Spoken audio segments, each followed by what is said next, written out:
Please please please please दादा please please please दादा आज तो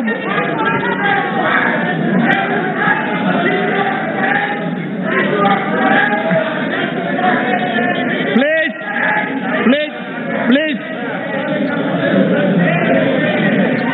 मान्यवर, मुझे मालूम नहीं पड़ता क्यों इतना गुस्से हो गए। मैंने तो टीएमसी का नाम भी नहीं दिया, मैं बोला ही नहीं टीएमसी, मैं तो टीएमसी नहीं बोला मान्यवर।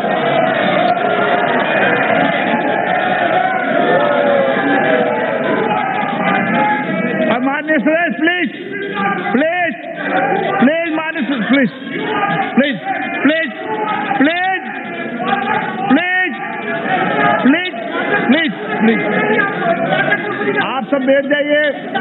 रमेश जी, आप आपस में जवाब गृह मंत्री मान्य अध्यक्ष जी। अरे भाई क्यों बोल रहे? मान्य अध्यक्ष जी। हाँ दादा, उन्होंने कहा दादा शांति है। उन्होंने कहा कि एक मिनट नहीं। माननीय अध्यक्ष जी, उन्होंने कहा कि NRC of citizenship amendment bill trap. मान्यवर, इसमें कोई ट्रैप नहीं, एक सीधा साधा लेजिस्लेशन है जो तीनों देशों से आए हुए धार्मिक लघुमतियों को, शरणार्थियों को नागरिकता प्रदान करेगा। मगर ट्रैप उनको जरूर लग सकता है जो वोट बैंक के लिए घुसपैठियों को शरण देना चाहते हैं, उनको ट्रैप जरूर लग सकता है। जो वोट बैंक के लिए घुसपैठियों को शरण देना चाहते हैं उनको हम सफल नहीं होने देंगे, हम नहीं होंगे। ये ट्रैप उनको इसलिए जरूर लग सकता है। और मैं कहना चाहता हूं बंगाल के सारे सदस्य, दोनों ओर से उद्वेलित, यहाँ के भी वहां के भी, मैं कहना चाहता हूं कि लाखों लाखों लोगों को जो नागरिकता मिलने वाली है वो सारे बंगाली शरणार्थी है। क्या आप नहीं चाहते कि बंगाली हिंदू, बौद्ध, सिख, क्रिश्चियन शरणार्थियों को नागरिकता मिले? आप नहीं चाहते हैं? और मान्यवर, मैं थोड़ी स्पष्टता इसलिए भी करना चाहता हूं, मैं इसलिए थोड़ी स्पष्टता करना चाहता हूं कि ये लोग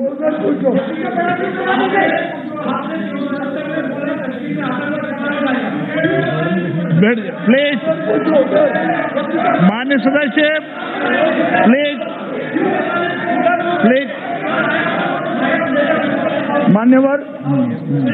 मान्यवर, मैं आज इस सदन के माध्यम से ये बिल जिसके लिए लाया गया है वो तीनों देशों से, पूरब और पश्चिम देश के दोनों हिस्सों में, राजस्थान में, गुजरात में, पंजाब में, दिल्ली तक, यहाँ बंगाल में, असम में, नॉर्थ ईस्ट में, हरियाणा में भी है, ये सारी जगहों पर जो शरणार्थी नागरिक बनने जा रहे हैं वो सबको कहना चाहता हूं कि एक अपप्रचार हो रहा है कि आप राशन कार्ड निकाल दो वरना आप विदेशी हो जाओगे, आप एक निकाल दो वरना विदेश, लाइनों की लाइनों लगा दी। किसी को डरने की जरूरत नहीं है, राशन कार्ड हो न हो आपको ये विधेयक शक्ति देगा, आप नागरिक बन सकते हो, किसी को मैं इसलिए कहता हूं मान्यवर कि कुछ पार्टियां भ्रम फैलाए कि हम ही आपको बचा सकते हैं, हम बचा लेंगे, आइए राशन कार्ड निकाल दीजिए, आइए ये सर्टिफिकेट ले जाइए, आइए वो ले जाइए। मान्यवर, मैंने कहा है डॉक्यूमेंट है नहीं है, डेट चली गई है, आधा है, अधूरा है, पूरा नहीं है, सबको नागरिक बनाना है भाई, कोई जरूरत नहीं है डॉक्यूमेंट। मान्यवर, ये जो अफवाहें फैलाई जा रही है वो अफवाहों में किसी को आने की जरूरत नहीं, किसी को डरने की भी जरूरत नहीं मान्यवर। और मैं फिर से एक बार कहता हूं कि घुसपैठे और शरणार्थी के बीच में अंतर है। जो प्रताड़ित होकर अपनी परिवार की महिलाओं की इज्जत बचाने के लिए, अपने धर्म को बचाने के लिए धार्मिक प्रताड़ना के आधार पर जो यहाँ आता है वो शरणार्थी है, और जो यहाँ पर अवैध रूप से घुस कर आता है वो घुसपैठिया है। ये दोनों के बीच में अंतर है ही है। और वो मान्यवर सुप्रिया बहन ने कहा कि 370 का मैं जब बिल लेकर आया तो अब 371 के लिए क्या करना है। मैं आपके माध्यम से सदस्य जी को कहना चाहता हूं कि 370 और 371 में अंतर है। 371 किसी को अलग संविधान नहीं देता है, 371 किसी को अलग झंडा नहीं देता है, 371 अलग राज्य की या राष्ट्र की मांग करने के लिए किसी को नहीं उकसाता है। 371 को हम कभी भी नहीं छेड़ेंगे। पूरे नॉर्थ ईस्ट को मैं आश्वस्त करना चाहता हूं कि 371 को हम कभी भी नहीं। मित्रों, माननीय अध्यक्ष जी, उन्होंने दूसरा कहा कि श्री सन्नाउल्लाह का नाम दिया, इसमें सरकार का कोई दोष नहीं है।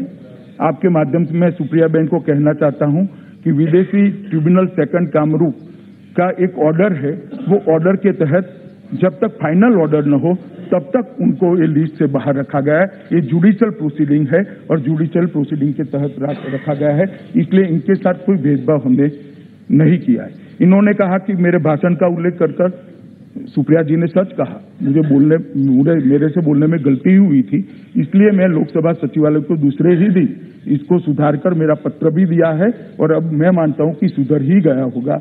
मैंने ये कहा था कि इसकी सबसे लोगों से चर्चा हुई है, सब लोगों ने सहमति दी है, वो शब्द बदलकर मेरे जो समझ में जो अंतर था, मेरी जानकारी में जो अंतर था, उसको मैंने करेक्ट कर लिया है।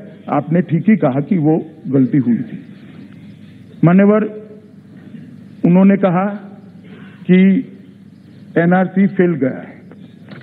मान्यवर, मैं इस सदन को फिर से एक बार आश्वस्त करना चाहता हूं, जब हम एनआरसी लेकर आएंगे, एक भी घुसपैठिया इस देश के अंदर बच नहीं जाएगा।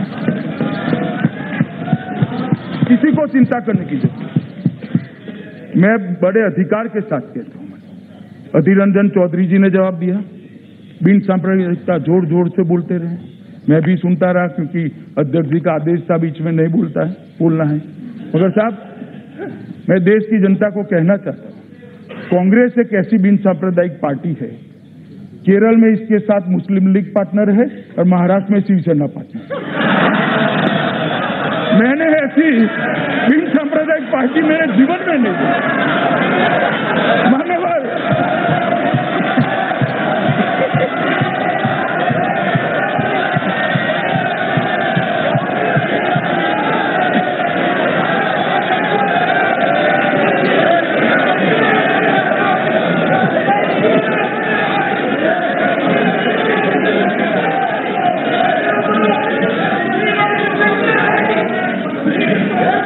किसी का गृह मंत्री जी के अलावा किसी का अंकित नहीं हो रहा है।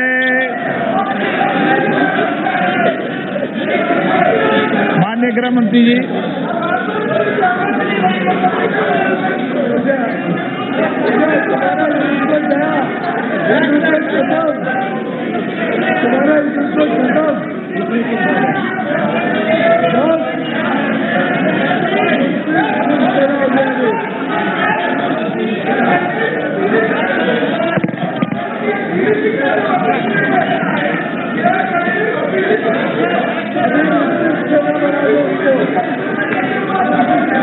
माननीय Suresh, please sit down, please sit down.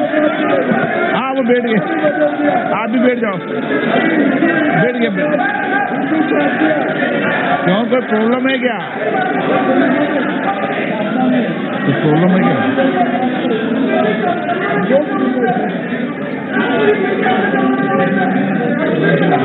गृह मंत्री जी बैठ जाए।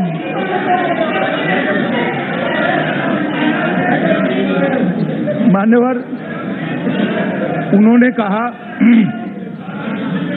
कहा कि ये 3 देशों को ही क्यों ले रहे, चीन को क्यों नहीं ले रहे, नेपाल को क्यों नहीं ले रहे, आप लंका को क्यों नहीं ले रहे, म्यांमार को क्यों नहीं ले रहे।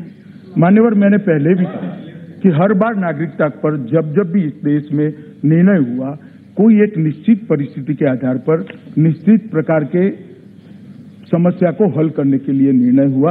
ये अभी बांग्लादेश, पाकिस्तान और अफगानिस्तान से जो रिलीजियस माइनॉरिटी आई है, इसके लिए निर्णय है, इसलिए किसी के साथ उसका सवाल नहीं है।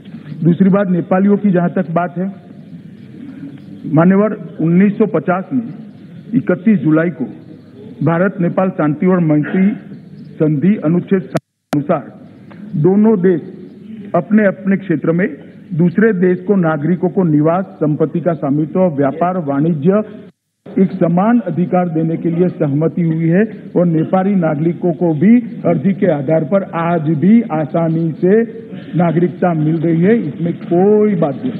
उनको आसाम में गोरखा समाज को डिमोटर आज भी दे रहे, गृह मंत्री के नोटिफिकेशन के साथ माननीय सदस्य